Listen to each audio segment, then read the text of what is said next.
February 1698. A woman runs barefoot through frozen Maryland woods while her neighbors watch her home burn. Days later, they find her body frozen to a rock. Her hand is raised like she's calling down something terrible. And here's the thing. They say that the rock still bears this mark of her final moment. They say you shouldn't touch it.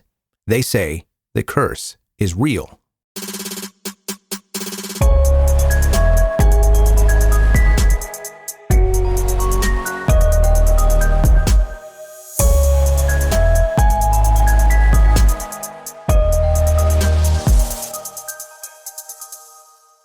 So we're going back to 1698, and southern Maryland is having possibly the worst winter anyone could remember.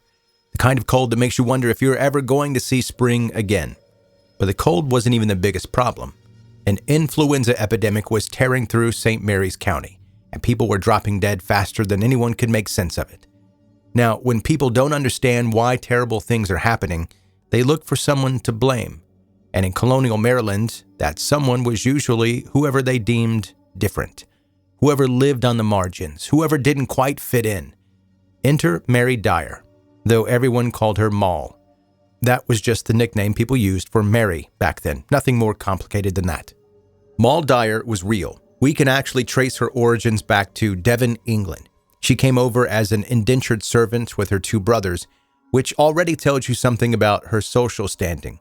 She was at the rock bottom of the colonial ladder, the kind of person who had zero legal protection and even less social power. She'd spent time in the West Indies before making her way to Maryland around 1677, arriving in Dorchester County on Captain Thomas Taylor's ship. At some point, she ended up in St. Mary's County, living by herself in a small hut just south of what would become Leonardtown. And then things got complicated for her. While she was in the West Indies, she'd picked up knowledge of herbal medicine and healing practices. In better times, that might have made her useful to the community. But in 1697, with bodies piling up and no one understanding why, those same healing skills made her look dangerous. Kind of like a witch, right? There's evidence suggesting Moll might have been Catholic in an increasingly Protestant area, which would have made her even more suspect to her neighbors. Being a loner, being poor, being potentially Catholic, and practicing herbal medicine during a plague, that's a bad combination. So when the epidemic kept getting worse and people kept dying, the community decided they'd found their answer. Moll Dyer was causing it. She had to be. What happened next wasn't a trial. There were no legal proceedings, no chance for her to defend herself. A mob formed, and they set fire to her home. They chased her out into that brutal winter night, and she ran into the woods with nowhere else to go. The temperature that night could kill you in hours, and Moll Dyer didn't have hours.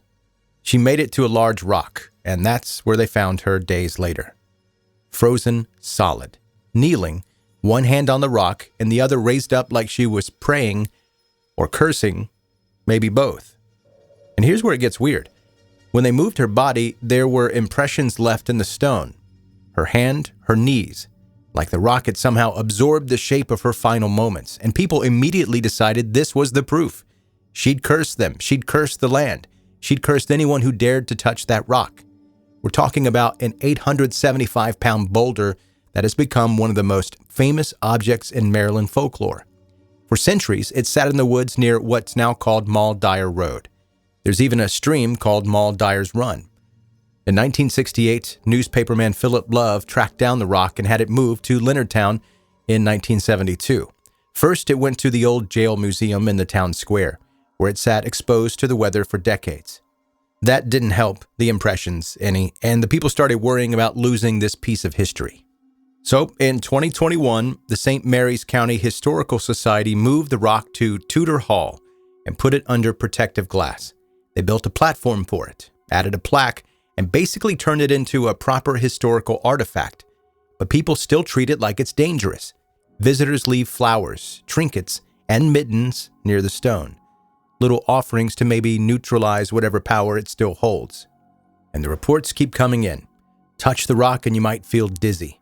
You might get nauseous. You might get sick or have something bad happen to your family. These stories have been consistent for over 300 years.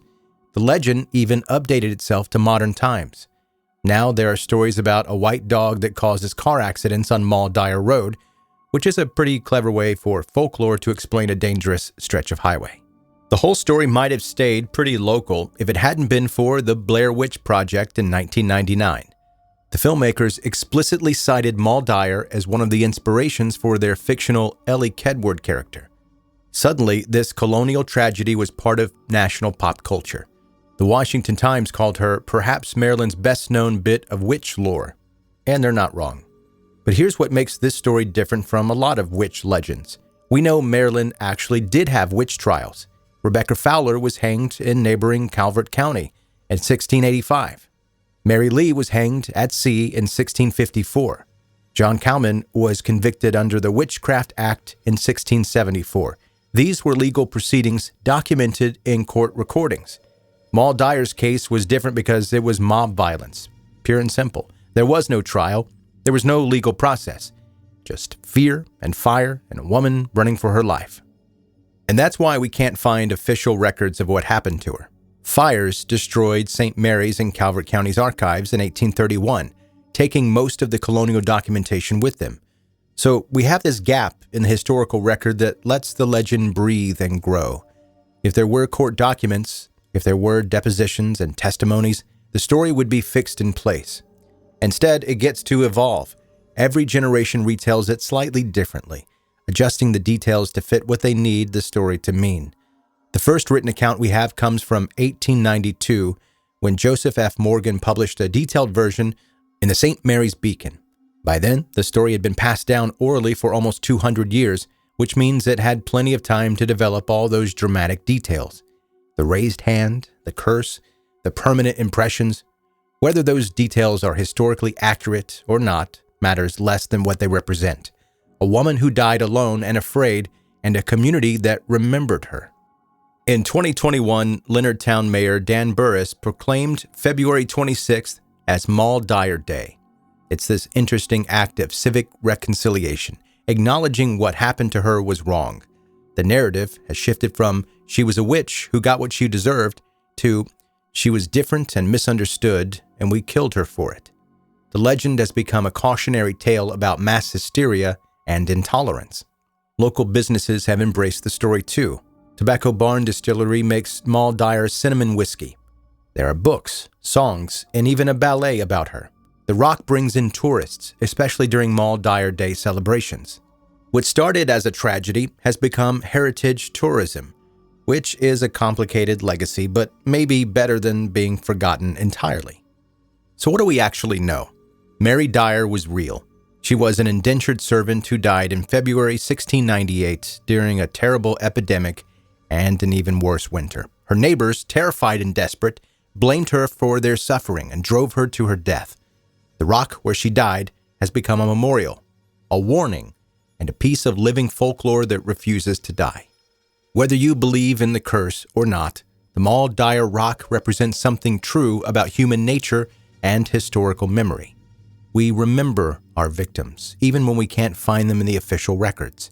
We preserve the stories of injustice, even when they make us uncomfortable. And sometimes we leave mittens by a stone, just in case.